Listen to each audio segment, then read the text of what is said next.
actually, this would be a really good episode. I think people will get a lot of value out of this, is that one of the worst things that could happen to a person is that they achieve their dreams before they're ready to bear the weight of the responsibility of that dream.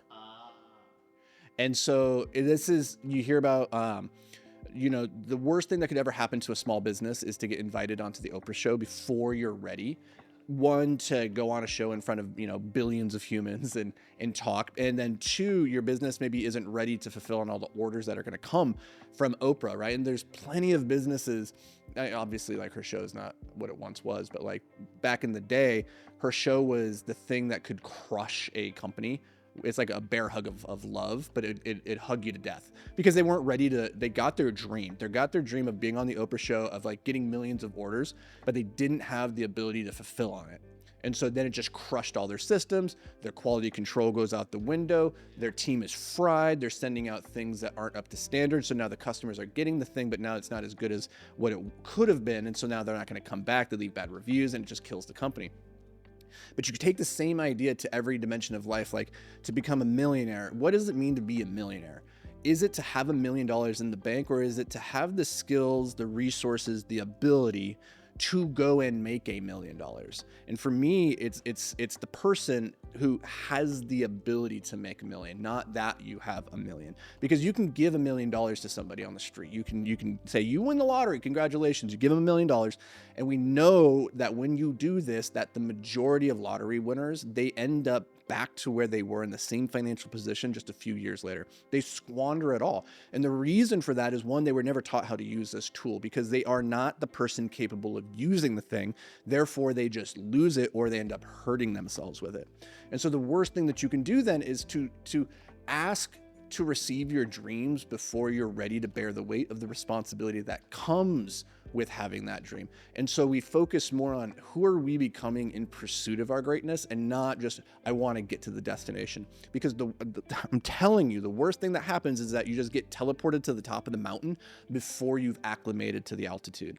This is why when you go to Everest, they don't just take you up day one. They're like, we're going to spend 2 weeks at base camp at like, a couple thousand feet above ground so that you acclimate. And then you go to the next base camp and you acclimate. Then you go to the next base. You don't just fly in from, sea level, go to Mount Everest and hike the damn thing. You will die. Right? If you just teleported me right now to the top of Everest, I would die. I would have no chance. My body wouldn't be ready for it. I'd get wicked altitude sickness, right? So think about that as you have these big audacious dreams and goals in your life. And I want those for you, but you will not receive them. I hope to God you don't receive them until you're worthy of them. Otherwise, they will crush you. You will be crushed under the weight of your realized dreams. And in a very real way, I think that's worse than being crushed under the weight of your unrealized dreams.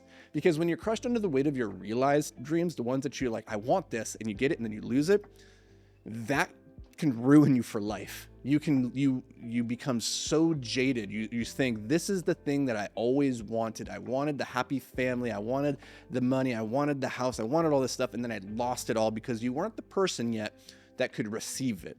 You weren't strong enough for it yet. And so then you go through the rest of your life jaded because you tasted nirvana and it was ripped away from you, right? It's better. They say it's better to have loved and lost than to never have loved at all. I'm telling you, that's not necessarily true. I mean, it sounds really good, and it is true in some ways, but I've been thinking about that a lot because right now I'm going through like a big transitional period in my life, and I'm going to be doing some big videos on it in the near future, sharing with everybody, really what's transpired over the last 8 months since I discovered one of my business partners was doing all sorts of crazy shit in the business that really sunk it, imploded it, and has forced me to do like a hard, push the reset button or the parachute eject, right? And the lesson that I keep coming back to in this is that it's not scary to lose everything if you know you are the type of person, if you have the skills, the capacity to get it back, because you were the millionaire, not that you had $1 million.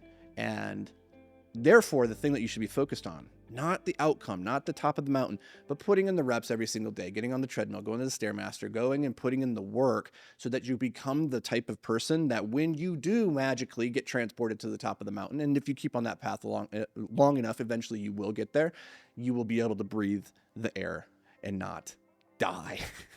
So that's my message for today, guys.